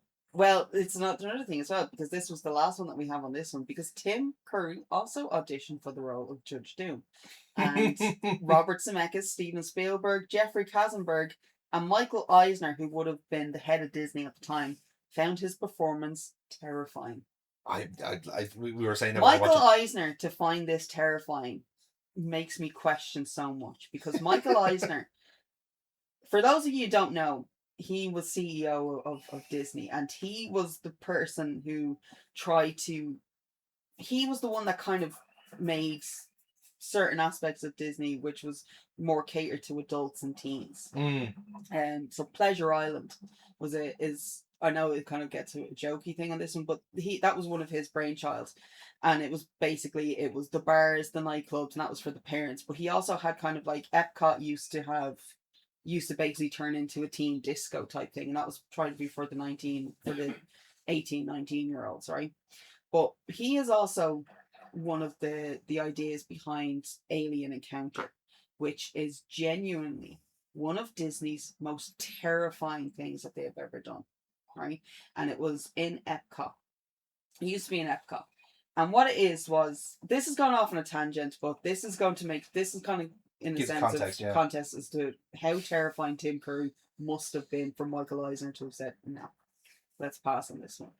So, Alien Encounter was, you would go in and you were watching this. It was a transport thing. You used to go into the holding area. And the great thing with Disney rides is the holding areas are all part of the rides. You're queuing. You're already on the ride. Yeah. Right? Because everything is fantastically done. And you used to go in and they have 2 tubes and they had this adorable fuzzy alien that was a mix of a gremlin of Mogwai and a Furby. It doesn't sound cute, but it was fucking adorable. All right, this little yellow thing with a snuffleupagus like snout. It was so fucking cute. And then they decide to transport him to it, and he's speaking his alien language, and the robot is translating it, and this little creature is terrified. He does not want to. He's scared. Yeah. And it's like the really sarcastic robot is like basically telling him, "Shut the fuck up. It's gonna be fine." So they transport him through, and it doesn't go to plan, and he turns up really burnt, and he's like proper like singed and burnt, and he's like, "See, you're fine, everything's fine." So you then move into the next part of this, and you're in it's like a simulator basically, but you're strapped in, like it comes overhead, and you're strapped into this, and you're going to watch the alien commander, who was unfortunately played by Jeffrey Jones, is the one I'm going to teleport myself to you and I'll be able to speak to you. And that's what the whole point of this is. He's meant to come here. But what happens is something gets lost, and an alien a la a fucking xenomorph is transported in its place. Right? Yay. And it breaks free. And you hear the glass smashing, the lights are flashing, you can see this fucking thing. And because it's a simulation, you can feel the puffs of air and the spit and the water. So you can feel this, you can hear it, it's moving, you feel it behind you, you feel it dripping on you. It is, honest to God, the most terrifying experience I've ever had in my entire life. And I was fucking 7 years of age at the time. Yeah. When we went on to this. I was 7. My ma thought it was the coolest fucking thing she'd ever been on. Right? But it was, hello Tina. But it was genuinely the most terrifying thing that anything. And Michael Eisner kept that shit open for at least 7, 8, 9, 10. At least like 5-6 years. That thing was open for. And it was the only reason why they closed is because people were like, it's kind of fucking scary. Yeah. Like, kids are scared of this. So they ended up, Lilo and Stitch was kind of really, really big at the time. So they decided, right, we'll change it up a little bit so it's Stitch is the one that gets teleported. And it was made all cutie. And a lot of the young adults were like, you fucking ruined it. You ruined it. You had the best thing that you had here, you just fucking ruined it. Now, they kind of said that it was... See, this thing is, one of the reasons why they said it was gone is because it was terrifying. Another reason why it had to go was Jeffrey Jones had literally been done for child pornography charges, and he was massively incorporated into that ride. He had to go. Yeah. It had to go. So that was where it was at. But for Michael Eisner to turn around and be like, no, that's too, Tim Curry is too scary, sir. No. And that's even before Pennywise as well. Yeah. That's the funny thing, because like I think. So that wasn't until 1990. Like what would be the biggest movie Tim Curry was in at that point? Well, probably Clue, maybe. Was Clue before this? Tim and Rocky Horror Picture Show, obviously. That's like Rocky Horror Picture Show though. That's not as fucking scary. Not scary. No, that's what I'm saying. Like, yeah. Annie. Annie was that? Rooster. In Annie. Yeah, actually, yeah. Good point. Like it's a small bit part, but that's the earliest movie I can remember. Yeah. So his career started. Okay, I'm not going to count this. Oh no, I'm sorry, Mr. Curry, but I'm not going to count your theatre performances on this one. Well, it's relating to the kind of right movie, yeah. So let's see. 1988. Okay. So at that point then he had a few. He had the Rocky Horror Picture Show, The Shout, Times Square, Annie, The Ploughman's Lunch, Legend, Clue. I'm happy that I had 1 year. Yeah. And then Past the Alamo, which would have come out the same year. So it wasn't until 1990 he had The Hunt for Red October. Yeah. You have Oscar. Oscar is a fantastic fucking film. It's hilarious. The John Landis movie. Stars Sylvester Stallone. He's a mob boss trying to go clean, and his daughter ends up getting pregnant by the driver, which is Oscar. You never actually see Oscar in the whole thing. Until like the very end. So like, I was wrong. 1993 was the Three Musketeers, not 91. Right? But that's literally Congo. Like, he doesn't really have an awful lot of kind of like horror movies or scary movies in that sense on it. But yeah, so maybe it was kind of based off more of a theatre work, maybe. It might have been. So he started in 1968 to 1969. He was fucking in Hair. The Baby Elephant Man is Man, Cinderella, he played Buttons, Midsummer Night Dream, he was Puck, Rocky Horror Picture Show, Amadeus, he did Pirates of Penzance. I mean, like, so he's been around the block 2 or 3 times over at that point. It's one of those where you really want to be curious about like how he played it. I need to know. I need to know how he did that, and if I can find fucking for it, I'd be well onto it. Yeah. So test audiences. So the first test audience for Roger Rabbit was mostly 18 and 19-year-olds, and they hated it. They hated it so much that the entire audience actually walked out of the screening. And Robert Zemeckis, who had the final cut on this, he said, not changing a damn thing. Very much a case of, actually, the children were wrong. I prefer it the way it is. So during the productions, there was actually a disagreement over the way the Looney Tunes characters were going to look, how they should look. So Warner Brothers actually wanted them to use the characters as they appeared on their merchandise at the time. So as of 1987, it would have been, maybe 86.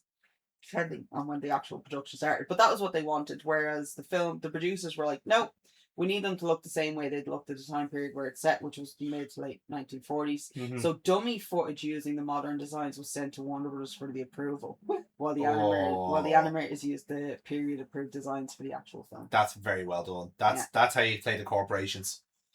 She was uncredited in this. Kathleen Turner performs the speaking role for Jessica Rabbit. Amy Irvine was the only person who was credited for Jessica Rabbit, and that was her singing voice. Yeah. Robert Zemeckis actually directed Kathleen Turner, and that was her Romancing the Song, which was 1984. Yeah. So that was kind of like his kind of thing for it. Now this is kind of like where where most of the time consuming for this one was.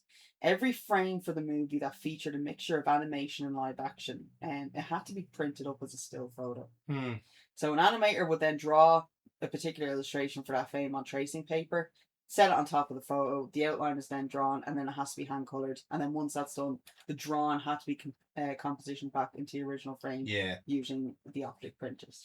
Hence why you have so many fucking animators that are on this. There is a lot of things for it.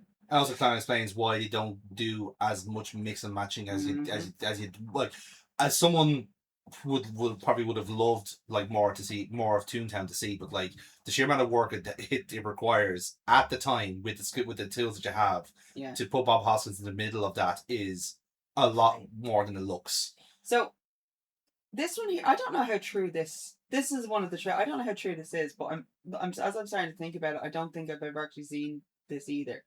Although the film's title is a question, no question mark appears in the title because this is considered to be bad luck in the industry. Now now Kira is just kind of and Kira is in theatre. So I'm assuming, is that actually a true thing? I heard it before. I don't know the origin of it. Because I know that there's like there's superstition. So that's why I didn't. But like as I've literally, because I was like, I've never heard of this before, but as I think about it, I don't think I've ever actually seen a question mark in a movie title. That's why you don't mention Macbeth. It's just there's a lot of. What's that? That's the Scottish play. Yeah. Yeah. Do Where's My Car is one. No, to be fair, that was make $1 million. It did. I think it actually did. That was actually at the height of Stoner Theatre. Let me see if I can find it. Yeah, let's have a question over that. Yeah, there's apparently a superstition that if you put it, it'll bomb at the box office. Oh. But there's no like, it's not really like there's no necessarily curse to it in a sense. Like there's been a few like superstition. It's a superstition. Yeah. There's just a superstitious bunch. Yeah. Like there's I don't know some of the other superstitions. Trying to think of. So while you are researching superstitious there, so several voice actors make cameos in the film of the characters which they have played before. So you have Tony Asmo, he's Donald Duck. Wayne Allwine, who was the original Mickey Mouse. Mel Blanc, who was Bugs Bunny, Daffy Duck, Porky Pig, Sylvester, and Tweety Bird. He's fucking Mel, just the voice actor. Yeah. And then you're gonna have to try and pronounce her surname for me. May Kestrel. Kestrel, yeah. Who was the original Betty Boop. So she did the voice from 1930 until the character was retired in 1939. Betty Boop only had a 9-year run. That's shocking to me. Yeah. That's genuinely shocking to me because she feels like she's been around so much longer. But it's as is the case because she was one of the first. That in of itself is longevity. I think it's because they went into colour, and let's be honest, if you've seen Betty in colour, she doesn't really translate that well over, I don't think. But she also she actually was the voice for Popeye the Sailor's Girlfriend, Olive Oil, and one of my favorite roles that May has ever done is actually National Lampoon's Christmas Vacation. She plays the granny in that one and one of the best scenes in that movie is like they're saying the prayer before meal and they're like, would you like to say grace? And she literally stands up and she goes, I pledge allegiance to the flag. Cracks me and my dad up every fucking time. But that's May. That's the voice of Betty Boop. That's some of the superstitions. Okay. So, yeah. Like I think the two that everybody knows is Macbeth and break a leg. Yeah. No whistling backstage is one because sailors used to be used as stagehands and whistles were rigging cues. So if somebody was whistling, it would lead to an accident. So that's that one has an actual reason. Oh, I would be kicked off I'd be kicked off a cruise so fucking quickly. But I cannot stand whistling. I'm a whistler. It is one of my things. Like the misophonia goes mental. Particularly because we had a neighbour who whistled constantly and was always out of tune. Yeah. So what do you do while you walk? Podcasts. Funny enough, just on that about the question marks in movie titles, I've seen someone do a thesis on it. I'm just reading through it now. Basically like trying to apply like the principles of data science to it. So they've done a study where like they found movie titles with like a question mark in it, like say like who's that girl, all that sort of stuff with a question mark, and then they found like a similar title with this without the question mark, and basically they said there's absolutely no correlation, or if there is, it's like it's basically circumstantial. So it's a case of like it is purely based on superstition. It has no origin to it. It is literally just like. But isn't that always the way? Like when you look into the data, there isn't nothing really. The data doesn't back superstition usually. Well, sometimes it does, but like 9 times out of 10, it kind of shows like statistics. The statistics never reflect like the actual base instinct of whatever superstition comes from. That's another one of the ones here is bad dress rehearsal, good show. There's no actual reasoning to that. Yeah. One that some of us would have seen during COVID was ghost light. A lot of theatres rigged up a ghost light because you're not supposed to leave the theatre empty. There's always supposed to be somebody there to assuage the spirits and ghosts. One thing it does say in this is that even when whatever there is something about where comedies and dramas, when they do have a question mark in, that the dramas do worse and the comedies do better. So it's the only thing that like the data science backs up, that like if it's a dramatic movie, the question mark is actually a negative to the overall presentation, but if it's a comedy, it actually accentuates it. So exactly, yeah. I think that could be part of the data part of it as well. It's like because that is like could preferably book the trend related to some of these other kind of errors in the titling of a movie. Could be that. So I just found it was interesting because again, a lot of, as I said, like I think a lot of other comedies would have a question in as opposed to dramas and thrillers that wouldn't. So, we're just gonna go back onto this, and so for Premiere Magazine, which I used to fucking get, in 2007, the movie line "I'm not bad, I'm just drawn that way" was voted number 83 in the 100 greatest movie lines of all time. That is a good line, to be fair. It is a good line, that is. The truck full of bowling balls, pianos, etc., into which Jessica Rabbit and subsequently Eddie Valiant crashed into Toontown is labelled Acme Overused Gags. I respect the bowling ball one because that is used to death. So overused. That and a painted tunnel. The painted tunnel is great. So at the start of this movie, when Eddie is going through Maroon Studios, there's a pelican on a bike. He loses his balance. So the gag of the Toon Pelican falling off his bicycle actually came about by accident. So originally the pelican would have ridden straight past the camera, but the effects technicians were unable to keep the bike upright. Because bear in mind, it's a real bike. So the filmmakers decided just let the bicycle fall and animate the pelican losing its balance. Which is genuinely, it is probably one of the funniest things. When you're looking at it, it is so funny. It's like that. It's also the gag with because it's in the same kind of scene. It's when the hippopotamus in the tutu. Yeah. From Fantasia. When she sits on the bench, and there's also a human worker sitting on the bench with her. She sits and he goes, whoa! And she's like, oh my god. Like, she's like, I'm so sorry. I love that. That was good in fairness, and then I didn't know that. Yeah, that's good. So Smile Darn Style was recorded by most of the film animators doing their best character voices. Yeah, so it's like, there's your fucking 10 minutes of fame, guys. Oh, this is so cute. This is my favourite thing. I think it's so adorable. So to get the feel of acting with the cartoon characters, Bob Hoskins studied his 3-year-old daughter playing with her imaginary friends. That's too cute. That is so fun. Imagine you're like, okay, I have to pretend that I'm going to be working with cartoon characters. How the fuck am I going to do this? As an actor, how do I pretend? How do I pretend to do this? Well, it's a difficult thing. It is hard, yeah. It is hard. And even nowadays when who had the worst time for it? I'm not a massive fan of this franchise, but everyone here is.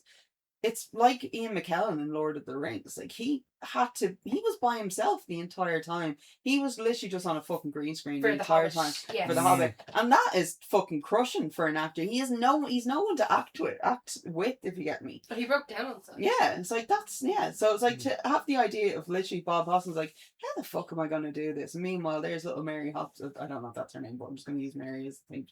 She's like literally running around just with Bozo the bear or whatever as her imaginary friend, and he's just like, well, she can fucking do it, why the hell can't I? Yeah. So just like watching your kids like do stuff like that, I think that's so it kind of captures the kind of the infantile energy of the whole movie as well, in the sense that like there is like, it's supposed to have this kind of air of imagination to it, so like it kind of, it's and again, a child. Yeah, exactly. And like the fact that like, again, he also has to kind of like ground himself then again as a kind of a bemused dad looking at like your daughter playing your imaginary friend. You can kind of calibrate that to be your noir detective that's a bit jaded with all these tunes, because you don't understand them. Well, obviously he does understand them, but it's like he's just so jaded with them and fed up in a sense that they can kind of they can kind of make that work. Yeah. Sure, even when Michael Caine was interviewed about doing Christmas Carol, he's like, he treated them as if they were real actors. Yes. Yeah, he's like, you don't treat them like they're Muppets, they're actors. Yeah. And after a while, you forget. Yeah. Yeah, you just train your brain to do it, yeah. Do you ever see the interview? I keep going back to Tim Curry. Do you ever see the interview with... Fantastic. He is fantastic. The interview that they did with Tim Curry, and they had asked him, the interviewer was like, I'm going to ask you a personal question, you don't have to answer it. And he goes, but do you have, and can you share with us, who is your greatest love, but who got away? And without missing a beat, he goes, Miss Piggy. I think I sent that to you recently. I can't remember. I don't know if I can't remember who it was. Because it was like every time I see it, I'm like, yes. Yeah, I was just like, Miss Piggy. And he goes, and it's literally, it's like, once you go pork, you don't go. So one of the biggest production challenges that they faced on Who Framed Roger Rabbit was how to get cartoon characters to realistically interact with real on-set props. And this was ultimately accomplished two different ways. So certain props, such as Baby Herman's cigar or the plates that Roger smashes over his head, they were moved on set via motion control machines hooked up to an operator, who would move the objects in the exact desired manner. Then in post-production, the characters were drawn over the machines, and that was how they did those ones. The other way was using puppeteers. And an example of this is actually in the Inking Paint Club. So the glasses held by the octopus bartender were controlled by puppeteers from above, while the trays carried by the penguins were on sticks being controlled from below. And the wires and sticks were removed in post-production, and then the characters were all added in afterwards. So there's actually two really. It's quite a lot of puppetry involved. There's actually. an awful lot of Yeah. stuff that's going on. Like the principles are kind of the same, really, in a sense. Where like the puppets are there, but like in a sense, like they're still stand-ins for people in that sense. So like the principles are still the same. Like, and it just got showed. This is, I know we were saying the credits are the longest at this time. This is kind of another reason as why. So the animation director, which we said was Richard Williams, estimates that well over 1 million drawings were done for the movie, with more than 300 animators working full time on the film. In total, 82,080 frames of animation were drawn, and that's including storyboards and conception art. that must be a treasure trove for someone to be able to go through. Fucking think of the carpal tunnel that came out of this. Yeah. So I think this is to kind of go. This is something that's a bit more historic in its sense here, because bearing in mind this is set in the 1940s. So the Ink and Paint Club's policy of only allowing toons as entertainers and employees, not as customers, is a reference actually to segregation. Yeah. So, for example, in the Harlem Cotton Club, which was an African American neighborhood, all the performers and the staff were African American, and the show often had a jungle themes, but only white people were allowed in as customers. So segregation between humans and toons was much more prominent in the novel. Yeah. Regarding this, so with Jessica trying to suppress her toon traits, and it's very similar to how some people with black ancestry who were light skinned enough to pass as white sometimes chose to do so. And then the bars would only serve either humans or toons.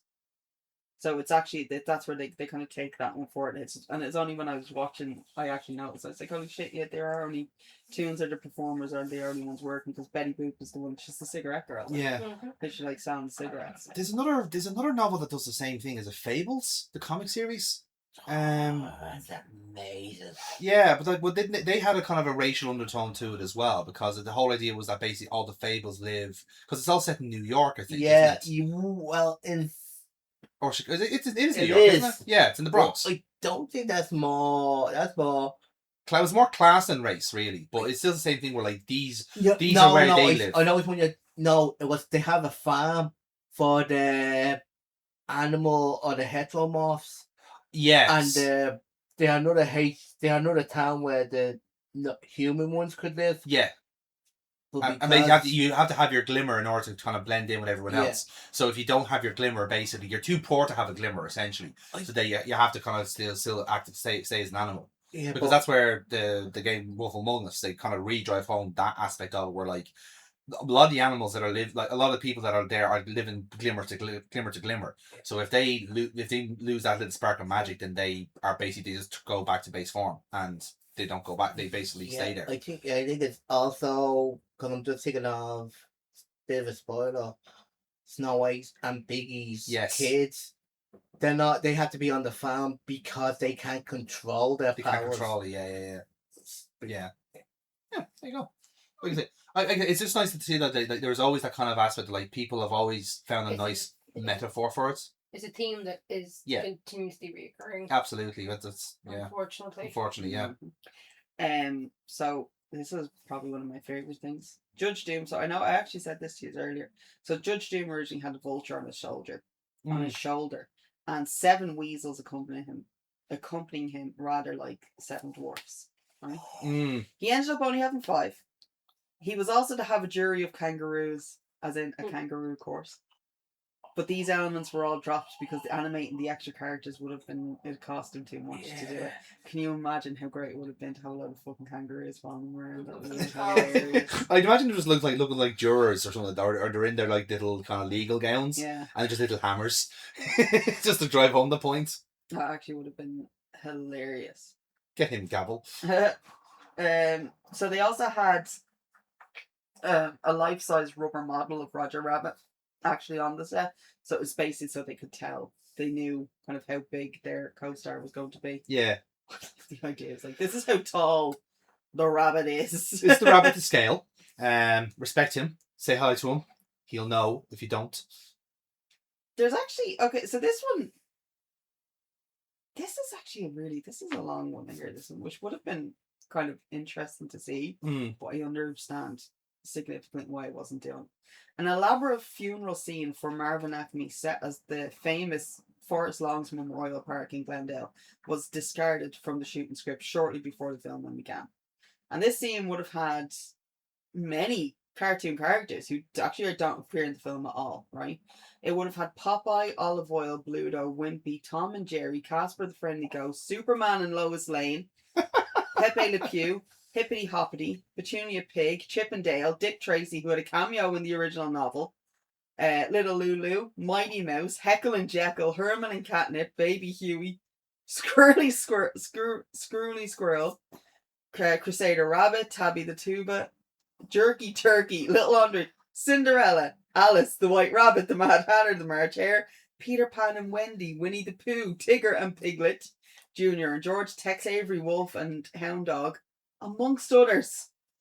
The scene would have featured Goofy, Popeye, Bluto, Curman, Felix, Elmer Fudd, and Yosemite Sam as the pallbearers. Brilliant. Only to descend into chaos when Popeye makes an ill-timed joke. Hold on. It's more Foghorn Leghorn delivering the eulogy, and the Harvey Toons Jack in the Box logo springing out of Acme casket to the tune of Pop Goes the Weasel with a giant funeral wreath attached. Eddie would spy on Jessica, speaking with R.K. Maroon, giving him more reason to suspect Maroon was the mastermind. The scene would end with Casper asking various mourners to be his friends, resulting in them all screaming at the sight of the ghost and fleeing. That's pretty. The scene was cut for pacing reasons as the storyboard stage. Oh, Which means I'm sorry! that would have been brilliant. I'm saying to know what was the ill-timed joke that Popeye made. Something racist. Something very, very racist. Or about death. Oh my god! Ill-timed. I'm sorry, but like... This is a bad thing, because I love the fact that Dick Tracy... Who Framed Roger Rabbit, like, it's up there. But it's like, and we love it, but it's like, no one, you know, we could have got that. I will say it now. Had that scene been in the movie, it would have made it. It would have been out of place. Yeah, yeah, 100%. When you really think about it, Yeah. it would have been so out of place. But I just love the idea. Foghorn Leghorn delivering the. I say. It was the best of all. It was the best of all. Like, I'm sorry, that is just too fucking much. That is too much. Oh my god, just like this is, as I said, like for more of these, like definitely jump onto IMDb for it. Can Alan Moff die and that be his funeral? I would genuinely kill him for that. I mean, we can make it happen. Whether it makes the cut, I don't know, for legal reasons. That is fucking far too much on this one. But yeah, we're just gonna finish it up here. This one here, because I do remember that there was another thing. So this is kind of one of the last ones that we'll do with regards to the trivia on it. So a prequel, with the working title Toon Platoon, was considered, where Roger and several fellow Toons were drafted into the army during World War II. Since Toons cannot be killed by conventional weapons, and go on a mission in Nazi Germany to save Roger's fiancée, Jessica, whose maiden name was revealed in the script as Krupnik. The project never got out of the development stage, reportedly because producer Steven Spielberg was very uncomfortable satirizing, like making a satirical basically on the Nazis after he made Schindler's List in 1993. In saying that, Roger Rabbit, they did create. This is actually on the special edition DVD for anyone who has it. Shockingly, guess who in here this room does own it. They actually have. They have some of the Roger Rabbit, Baby Herman, Jessica Rabbit cartoons on it. Yeah. That's so cool. You can actually watch some of the cartoons that they did have on it. And it was also kind of a thing if you're in Disney World in Florida, Orlando, Florida. You can actually, as I say to the guys, you can see the maroon. You can actually see a Roger Rabbit billboard on it, but you can also find Eddie Valiant's office and Roger Rabbit's fucking smashed through the glass. We'll put up a picture on the edit. On it. And it's very, very fucking cool. Like, actually to go and see that. Also as well, actually, this is one of these things. Do you know the way actors always have kind of regrets with movies that they've done? Yeah. So in 1994, this actor revealed on Inside the Actors Studio that he turned down the role of Ellie Valiant because he felt that the film's chances of being successful were quite slim, and there were too many things that could go wrong. And he regrets that decision, and he actually regards it as one of the worst mistakes he's ever made. Who do you think it was? Robert De Niro. No. Oh, that would be hilarious. Just. Oh, Joe Pesci. No. Oh, that would have been a good one. That would have been hilarious. This is late 80s, right? Mm-hmm. Eddie Valiant, yeah. Mm-hmm. Eddie Murphy. Eddie Murphy is correct.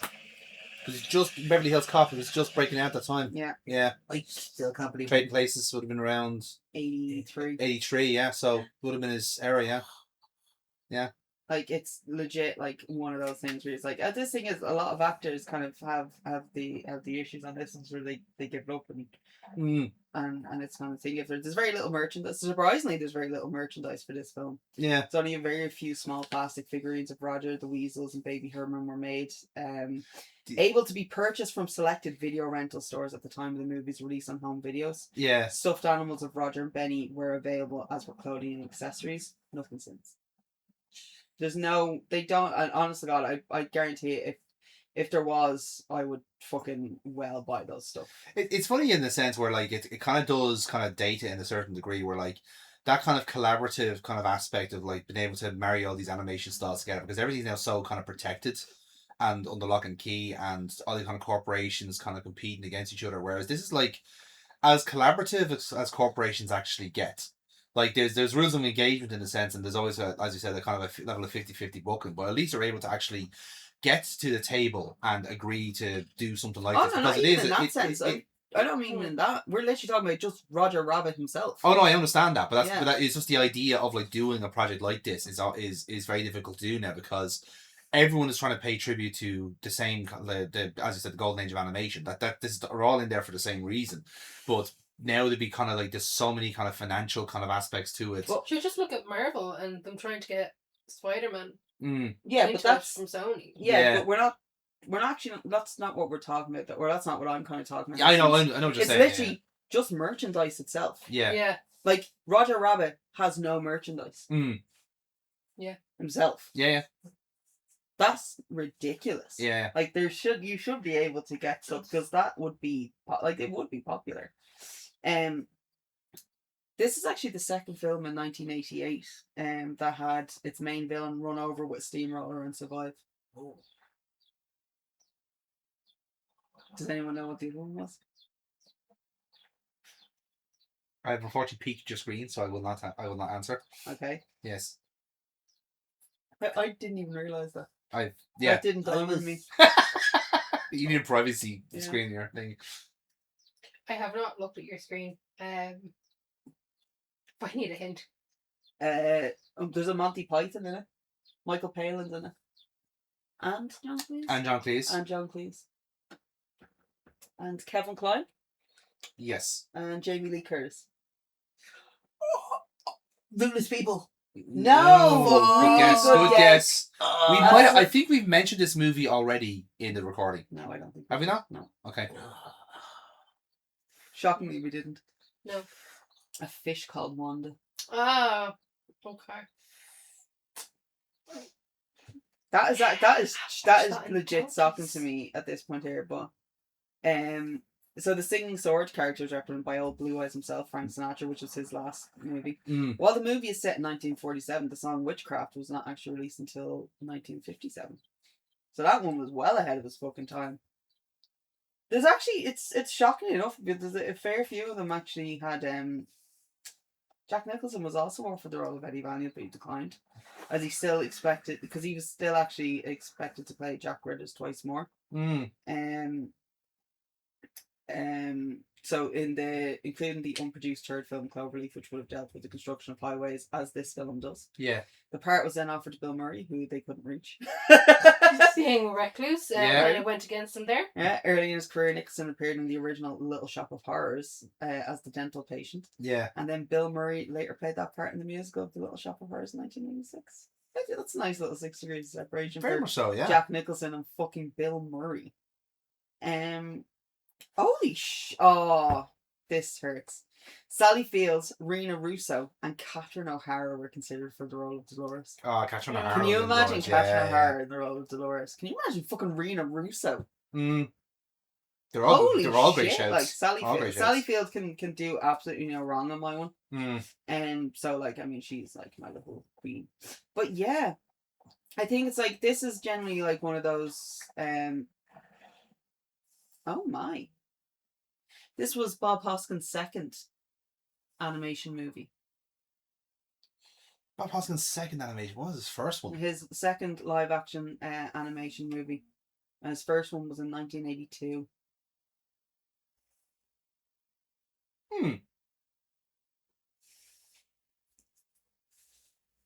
Pink Floyd. Oh. Yeah. Okay.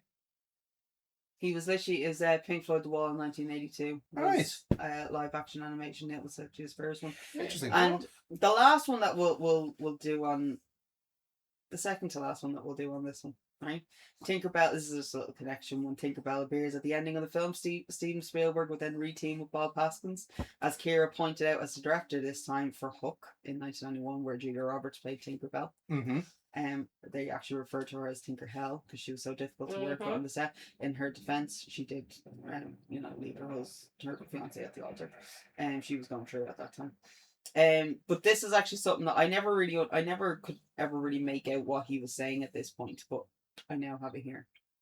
Judge Doom mentions the weasel's hyena cousins, who could be the laughing hyena from the Piglet Who Would Be King from 1988, which aired 5 months earlier. And then you have Shenzi, Bonsai, and Ed from The Lion King, which was 1994, was released 6 years later. And then Bud and Lou from Crypto the Superdog, 2005, which aired 17 years later. However, in real life, obviously, weasels and hyenas are not that closely related. However, in the world of tunes, a woman is married to a fucking rabbit. So... just very liberal in that part of the world, yeah. And our dear sweet KC did also make a joke earlier on in this podcast, which you're going to have to leave in on this one, regarding a rampant rabbit being left in the bed. One of the top selling sex toys for women literally called the Jessica Rabbit. Jessica Rabbit, yeah. And it's because it's the rabbit on it. So there you go. I mean, so now you know where the movie comes from. You could probably count that as merch. I don't think they're going to be claiming the copyright on that one. I fucking would. Like literally slip, like you can literally turn it like fucking the colours of Roger Rabbit. It would be fucking hilarious.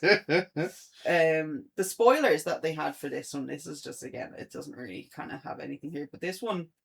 This is actually an interesting one. So when the train hits the dip machine, each window shows a murder or death taking place if you view it frame by frame. Oh, so they're not carriages on the change. It's actually a murder.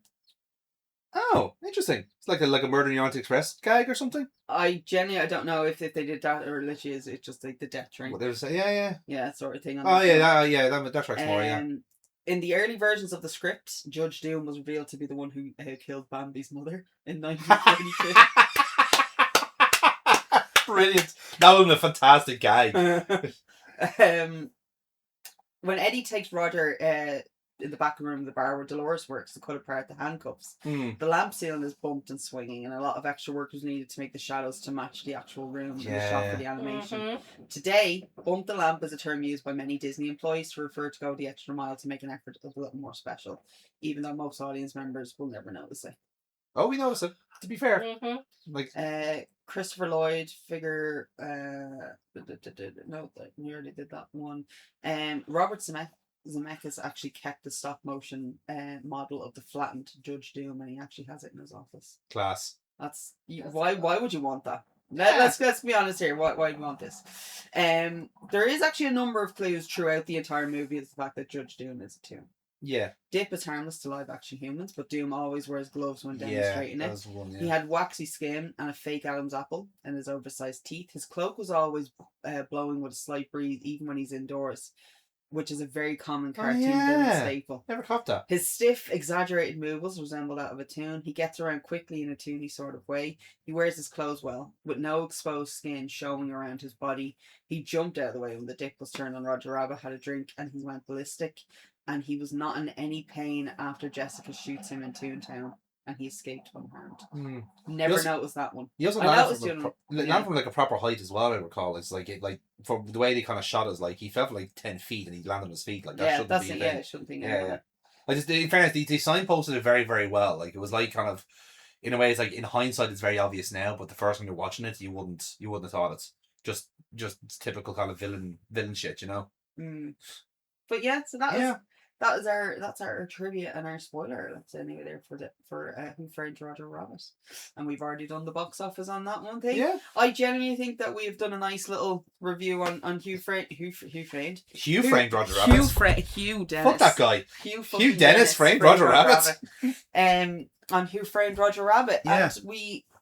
And I genuinely think this is one of those movies where I was like, I'm always a high recommend on these movies. Yeah. You're a recommend on these movies. Absolutely. You guys are a recommend. Yeah. This is brilliant. Like as I said, like there's layers. It's not even that. It is literally one of those ones where like they don't make movies like this anymore. Yes. Because in a sense, like because it was so hard to make it, they just wouldn't bother. And then they have they have done it since. Yeah. It's like they've done it's almost due a remake at this point, considering that there's very little original thought going on in at the moment. Yes, like you've had like since then now actually me and Casey made a mention of this. And what was it called with Brad Pitt? Fuck, Cool something. Cool Town. No, fuck. Cool. It's actually why did I put the laptop down? I knew there was something else I wanted to look at. It's all. I think it was more of a 90s movie. That one was.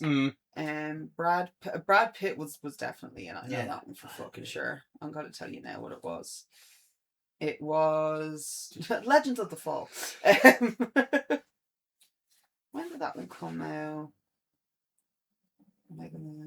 Cool World. Cool. It came out in 1992. And as you can see from what we have here, it is also it's similar in a sense here. I just think it's actually hilarious. I think with this one you actually have Cool World had Brad Pitt, Gabriel Byrne, and Kim Basinger. Jesus, that's a fucking cast and a half. Yeah. Good lord. It's not exactly what it is, but it is a live action animated fantasy film. On that one, the plot follows a cartoonist, Jack Dweebs, who finds himself in a cartoon-like universe he believes he created, where he's seduced by one of the characters, femme fatales Hollywood, who wants to become human. In that sense there. And then afterwards, so that was 1992. Then you have Space Jam. You've got Looney Tunes back in action. You have Space Jam 2. There was another one, I can't think of what the name of it is. It will come back to me in like 3 hours time. And then there's obviously the new one, which is Wile E. Coyote versus Acme, which I'm excited to see. It's gonna be good. I like the trailer for it. Has a real forward. Might be a nice little callback. Yeah, it'd be cool.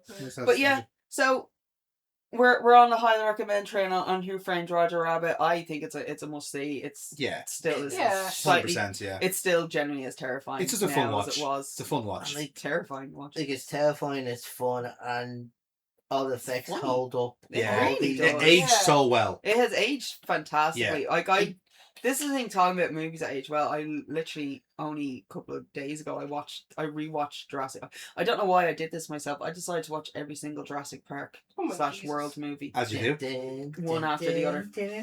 Right? And it was properly like one after the other because we had the 3 of them on Netflix and then I found the other 4 to watch. Right, yeah. That fucking shocked me too, mate. And 1993, 91, 1993, is when the first Jurassic Park movie comes out. Are you fucking shitting me? Yep. That is still probably one of the best effects I've ever seen in the movie. Yeah. Yeah, okay, the CGI ones with the raptors in the kitchen are a little bit shit now, but still top notch. But yeah, I didn't stay in the cinema. Yeah, I got to the T-Rex in the toilet. Oh, that's class. And I was like, no, I'm out of here. There's I went to see him 4D. Oh god. And you know the scene where the T-Rex comes down through the roof? Yeah. Yeah, that's that is genuine. But that was these I think the movies that hold up on it. But it is one of those things I will just say: Jurassic Park, Jurassic World, Lost World, Jurassic Park 3. Okay. Wait, what? Yeah. Wait, I'm gonna go. Jurassic Park. Yeah. The Lost World, Jurassic Park, where Jeff Goldblum was heading it. Then Jurassic Park 3 is where the Sam Neill comes back into it, and he's in the birdcage with William H. Macy. Yeah. Right. Yeah. Then you've got Jurassic World, which is the first one with Chris Pratt. Then you've got Jurassic World: Fallen Kingdom. Yes. Then you got Jurassic World, Domination. Oh, yes. Whatever it is. It was the recent one that I forgot because I haven't seen it yet. And that's the one that has Chris Pratt and Ballas. And Sam Neill and then Jeff Goldblum, and then I was like, I don't fucking remember seeing this, and then I was watching it and I went, oh shit, I do remember seeing this, and I hated it. And then the newest one has fucking Scarlett Johansson in it. Yeah, that's the one. And I'm like, nah, is that good? I couldn't sit through the whole thing. Although to be fair, I was having serious dinosaur fatigue at that point. Literally watched. I believe it's pronounced Fatigosaurus. Oh my god! I literally felt like I wanted to extinct myself. Right. I will say this, however. Okay, watching as they are on the boat and that Brachiosaurus is like literally walking into the water trying to get to the boat. I'm just like, and I'm crying now. I'm crying at a CGI fucking dinosaur trying to save itself from a fucking flaming island. I wouldn't mind. It's not even one of the dangerous ones. No, it's like, fucking go back and get that fucking dinosaur, you bastards! But no, they didn't. But yeah, highly recommend not watching all those. So Who Framed Roger Rabbit was highly recommended. That was not highly recommended. Yeah, I will say this now. After watching the other 3 Jurassic World movies, I really appreciate Jurassic Park 3 so much more. It's always relative, isn't it? Yeah. Holy shit. But yeah. So what's next on Weekends and Amy's? Oh, probably a break. I think that's the idea, yeah. Yeah. So watching Friends then? No, actually, so me and Jonathan were actually just having a chat about this. We were More specifically, I was saying, hey, Amy, do you know that movie podcast we were meant to be doing like a few months ago? Do you want to do it now? Yeah, he's like, do you have any ideas for it? And I was like, not really, because I haven't really been thinking about it. It's like out of sight, out of mind. I am undiagnosed, unmedicated ADHD. Squirrel. Right. So we do need to you do need to remind me of this shit. And then he's like, so do you have any ideas for what movies you want to do? And in my head I'm thinking, nah, I've a fucking donkey with flies flying around his head up there, mate, and a monkey in the corner slashing some thimbles together. So we were thinking about this actually, and I was like, do you know what? There's an awful lot of movies that we kind of seem to really skip over, and Australian movies.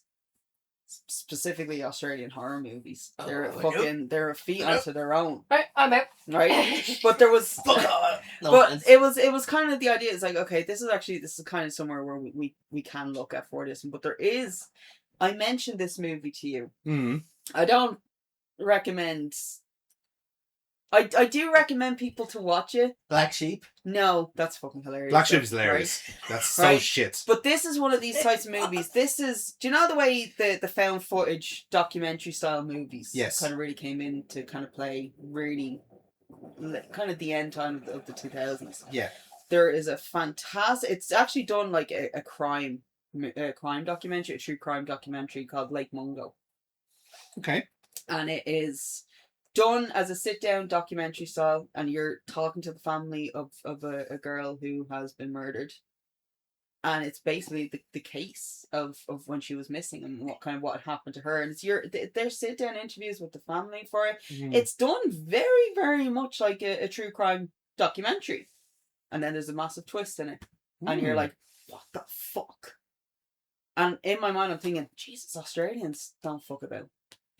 It's a relatively untapped market, isn't it? Like it is quite literally an island to itself. In saying that, that's one I think me and you would have a We good go might at have a that go one, at yeah. that, yes. But with regards to what's next on it, I decided, well, me and you would kind of agree to this one.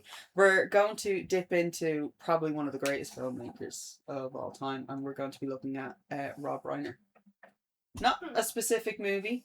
We're going to look into Rob Reiner's back catalogue and just pick go some, yeah. go through his movies, because he is. We were jokingly saying, it's like, oh, do you want to do Tarantino or Rob Reiner? That was the joke on it, and it's like, we're gonna go with someone who has actual range. Yeah. And Rob Reiner has probably some of the greatest range with regards to movies, because he has. You can go from The Princess Bride to Misery to This Is Spinal Tap to Stand By Me. Spinal Tap is my personal. Like, and then you've got Tarantino, who can go for murder to murder to murder to murder. Rob Reiner is one of those. You can give him any genre and he will make that shit work. So I think for our next podcast, we're actually just going to be looking at the works of Rob Reiner and going through that. Yeah. I think logistically, like when we are kind of doing these things, we're going to be probably doing like 2 episodes at a time. So it makes sense that we'll just try to do 2 to complement each other. So if we're doing one Rob Reiner, we'll do 2. And just kind of be in that kind of buzz for a while. So don't get that excited. Why are you getting so fucking excited? She really loves Rob Reiner. Like, she's a huge fan of Rob Reiner.